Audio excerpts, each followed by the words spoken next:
let's say you're at your tablet and you're in a new city and you want to look for a shopping center. So typically what I would do is go to here.com, type in Westfield Shopping Center because I heard it was a great place to buy things.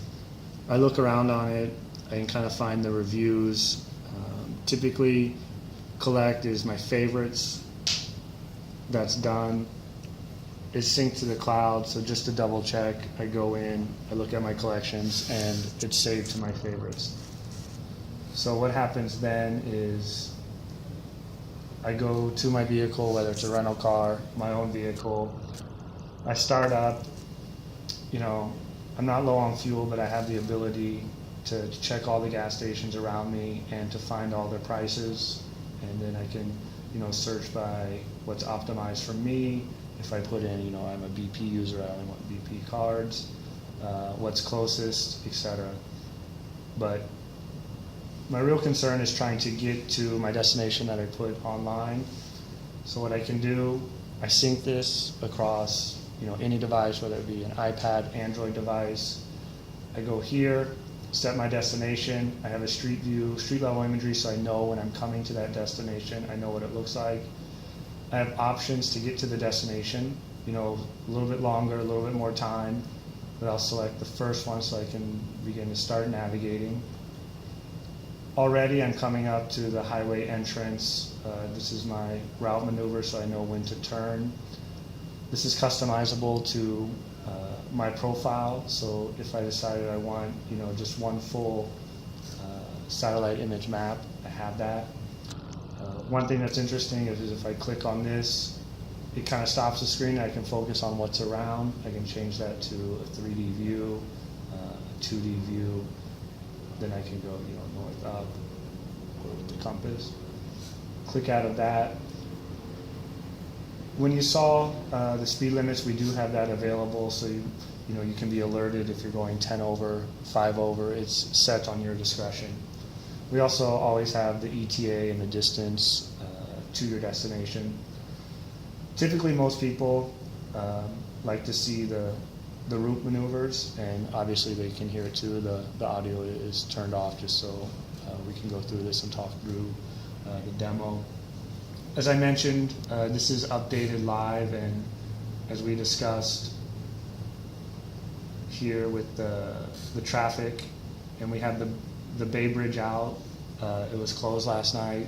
We know when it's coming up. We know, the length of the closure, where we can get on, and so it's automatically going to reroute us around that. It might have taken us down to 4th Street and then turned over to get to the mall. So as we're coming up, we have the use case, and I see when I need to make my turn, and also what lane I need to be in. This is critical when you're in a new city. Maybe you should, it's 4 lanes wide, 2 turn left, only 1 turn left. So now I have a visual indication of where I should go. And so this is set so the user's a little bit lost coming up here, and we'll see they try to make a couple quick turns that aren't on the route, and then this will automatically reroute them, and it's pretty much instantaneously. So it's rerouted quickly. Next side street, they missed that again, and then now it takes you to a cleaner route right to your destination, and it's live, it's instant. As you saw, it took not even a second to do that. So we can get up, let's see, you obviously have, as I mentioned, several different options with your compass, where you're going. Let me go back to just the full-on 3D view. I can also search around my destination, whether it's food. I have several different categories. Let's go back because we are coming to our destination. And the typical use case is when I'm going to a destination, I want parking. But I don't want to search for parking. So I have my street level imagery come up. So I visually know where I'm going and what it looks like. So I know I'm there. And then also parking nearby. What will be implemented, it is implemented in some European countries where you can actually reserve the parking from your car and drive directly to that spot. And that's personalized based on your vehicle size. So if you have a Land Rover, it's not going to take you to a parking spot for a Prius or electric vehicle. So now I found the parking spot. I've turned off the car, I'm leaving the car, and then I sync the position to my phone. So as we mentioned, that'll go directly to the companion application that works in conjunction with Here Auto, and these are sold together.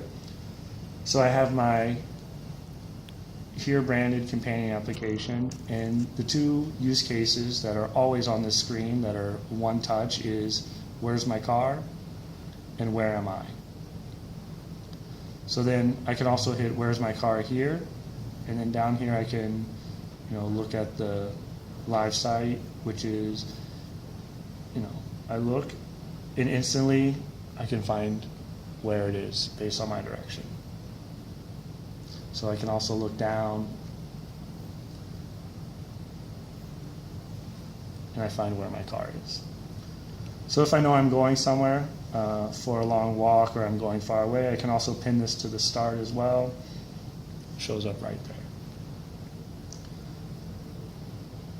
But the companion application just isn't for where's my car. We have several, use cases about, okay, I'm now far away, how do I get to my car? I can actually walk there, or I can get there by train, and then how much is it going to cost me? Also, when I'm away from my car, or maybe I've loaned it to my children, I need to know how much fuel I have left in the tank, so I need to make sure there's an alert to go fill up my car. And then the diagnostics and understanding what maintenance needs to be done. This use case is about tire pressure. Obviously I need tire in my front left wheel. Then as we go on, we have certain statistics in the vehicle, how much fuel you have, what the temperature is, how many miles you've driven, as I mentioned, the tire pressure, etc. And then a couple of telematics cases with, locking my car, turning on the lights, so we'll see that, honking my horn. And lastly, just to show you, it does keep all the documentation on your phone in one place, because how many times have maybe you've been stopped or you're looking for your insurance or your license and you want it all in one place. So that's kind of how the companion application works in conjunction with Here Auto, and it follows you and it's with you at all times. So this is an experience that is with you in the vehicle and outside the vehicle, and it's something that's shared across devices, because how many people own just one operating system or one device? And so that's kind of what we're bringing to the table.